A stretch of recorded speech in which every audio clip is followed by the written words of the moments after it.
Les militaires doivent s'engager à ne pas participer aux élections qui vont suivre. Oligui Nguema, dont le nom avait d'abord suscité des espoirs de changement et de réforme, se transforme maintenant en symbole de trahison.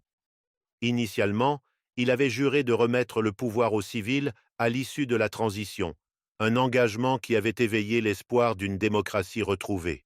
À l'issue de cette transition, avec l'apport de tous les Gabonais, partenaires au développement, nous entendons remettre le pouvoir aux civils.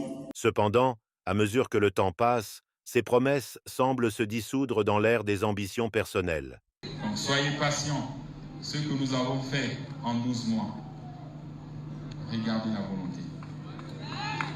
En 5 ans, en 7 ans, on fera 10 fois plus que ça. Aujourd'hui, les rumeurs de sa candidature aux élections présidentielles se font de plus en plus pressantes. Ce qui devait être un geste noble de renouveau et de transparence se révèle être une simple manœuvre politique. Ce retournement de veste, loin d'être un accident de parcours, apparaît comme une volonté délibérée de conserver le pouvoir et de prolonger l'ère d'incertitude et de déception. Le président de la transition, Brice Clotaire Oligui Nguema, n'avait pas dit la vérité. Pourtant, au cours de sa prestation de serment, le 4 septembre 2023, le président Oligui avait promis l'égalité des chances à tous les Gabonais.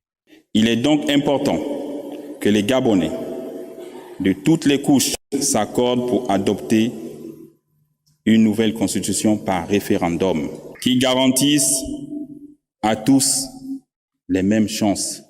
Le contraste entre ses promesses initiales et sa démarche actuelle ne fait que renforcer le sentiment de méfiance et de désillusion parmi ceux qui avaient cru en ses intentions. Lorsque la transition a été mise en place, les militaires se sont engagés à rendre le pouvoir aux civils.